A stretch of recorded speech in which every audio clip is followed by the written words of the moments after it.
અને સીતારામ બધાને ફરીથી સ્વાગત છે તમારું મારા નવા વિડીયોમાં. હું આવી ગયો છું ટ્યુશન પતાવીને ઘરે અને ટૂંક સમયમાં જ હવનની શરૂઆત થશે. હવે ચાલો આપણે હવન કરીએ.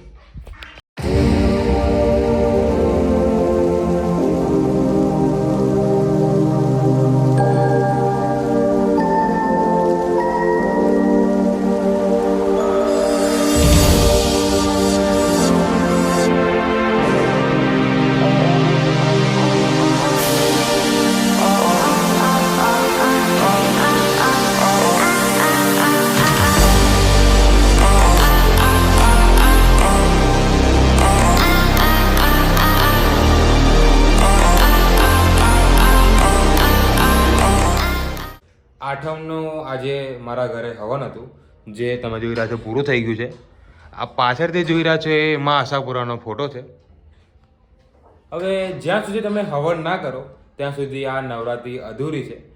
નવરાત્રિમાં આ હવન કરવું અતિ આવશ્યક છે.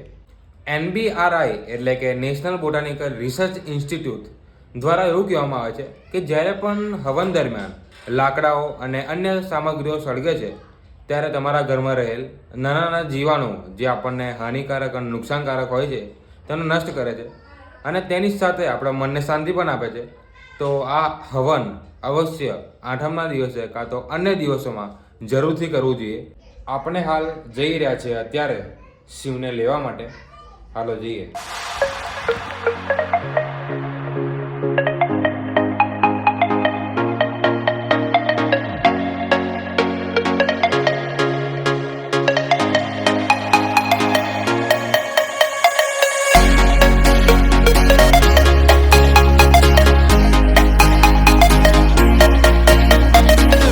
હું નીકળી ગયો છું સ્વાગત જવા માટે અને મારી આગળ છે શિવ.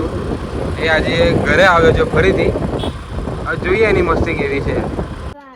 પણ એવું ને તને તારા ઘરે નથી ભાવતું કેમ? હે સ્વાગત જ ગમે છે પણ કેમ?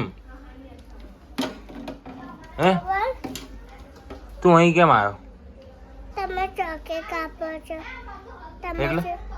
ચોકલેટ નહીં આપી હતી એ કે આવું છું.